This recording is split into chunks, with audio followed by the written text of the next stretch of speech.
আপনারা ইমাম আহমদ ইবনে হাম্বলের নাম শুনেছেন? হাম্বলি মাযহাবের অনেক বড় আলেম, মুহাদ্দিসুদ দাহর। ওনার বিখ্যাত হাদিসের গ্রন্থ মুসনাদ আহমদ ইবনে হাম্বল একক হাদিসের গ্রন্থ হিসেবে পৃথিবীর সবচাইতে বড় হাদিসের কিতাব। প্রায় 40,000-এর মতো হাদিসের কম্পাইলেশন আছে এখানে। সুবহানাল্লাহ পড়ে। এই মুহাদ্দিস ওনার শেষ জীবনে সব সময় হাদিস লেখা, হাদিস মুখস্থ, হাদিস সংগ্রহের কাজে ব্যয় করেছেন। লম্বা লম্বা সফর করতেন, দেশ থেকে দেশ, দেশান্তরে, এক দেশ থেকে আরেক দেশে তিনি সফরে যেতেন। ওনার সফরের ঘটনায় পাওয়া যায় উনি এক শীতের সিজনে হাদিস সংগ্রহের কাজে সফরে বেরিয়েছেন। প্রচন্ড শীত। উনি এক মসজিদে ঢুকে মাগরিবের নামাজ পড়লেন, এশার সালাত আদায় করলেন। এরপরে ভাবলেন বাইরে এত শীত, যাওয়ার তো জায়গা নাই, এক কাজ করি মসজিদেই ইবাদত করে আর হাদিস পড়ে পড়ে কাটাই, ফজরের সালাত জামাতে পড়ে তারপরে বের হবো।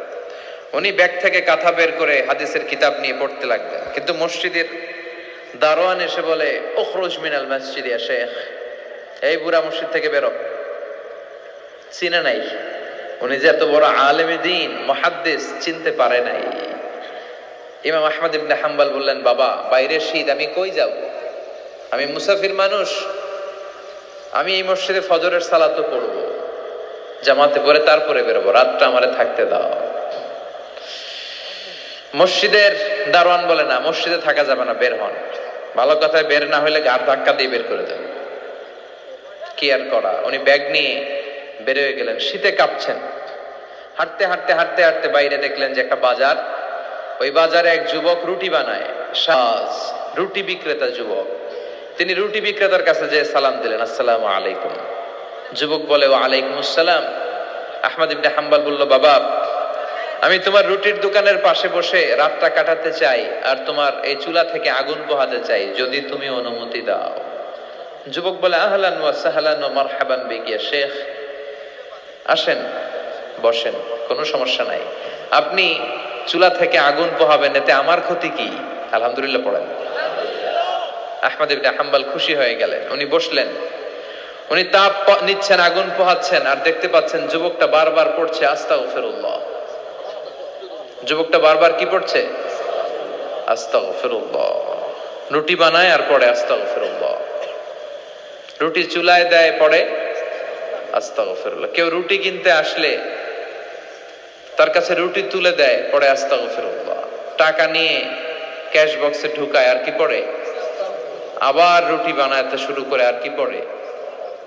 ইমাম আহমদ ইবনে হাম্বল তার এই দৃশ্যটা দেখে অবাক হলেন। তিনি প্রশ্ন করলেন, যুবক, মা লাকা ইয়া শাব দাইমান তাকরাউনা আস্তাগফিরুল্লাহ।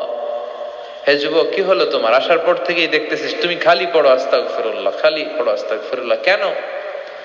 যুবক বলে, এই ইবাদত করে, এই ইস্তিগফারের সাথে সব সময় লেগে থাকার কারণে আমি অনেক কিছু পেয়েছি। কি পেয়েছো? সে বলতে শুরু করলো, আমি মুস্তাজাবুদ দাওয়া হয়ে গিয়েছি। মুস্তাজাবুদ দাওয়া মানে এমন লোক, যে লোক দোয়া করতে দেরি, ওই দোয়াটা কবুল হতে দেরি হয় না। ইমাম আহমদ ইবনে হাম্বল অবাক হলেন। ফাতাআজ্জাবা আহমদ ইবনে হাম্বল ওয়া ক্বাল, আনতা মুস্তাজাবুদ দাওয়া। অবাক হলেন আর বললেন, বলো কি, তুমি মুস্তাজাবুদ দাওয়া? তুমি জীবনে যা দোয়া করেছো সব কবুল হয়েছে? যুবক বলে, হ্যাঁ, আমি জীবনে যত দোয়া করেছি সব দোয়া কবুল হয়েছে, একটা দোয়া ছাড়া। শুধু একটা দোয়া কবুল হয় না, বাকি সব দোয়া চাওয়া মাত্রই কবুল করে নিয়েছে কে? এবার আহমদ ইবনে হাম্বলের কিউরিসিটি আরো বেড়ে গেল। আহমদ ইবনে হাম্বল বললেন, বলো কি, সব দোয়া কবুল, আবার একটা দোয়া কবুল হয় নাই, এটা কোন দোয়া রে বাবা?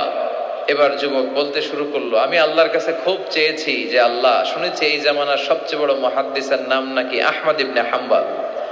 আল্লাহ, আমি মরার আগে ওনার সাথে একবার দেখা করে মরতে চাই।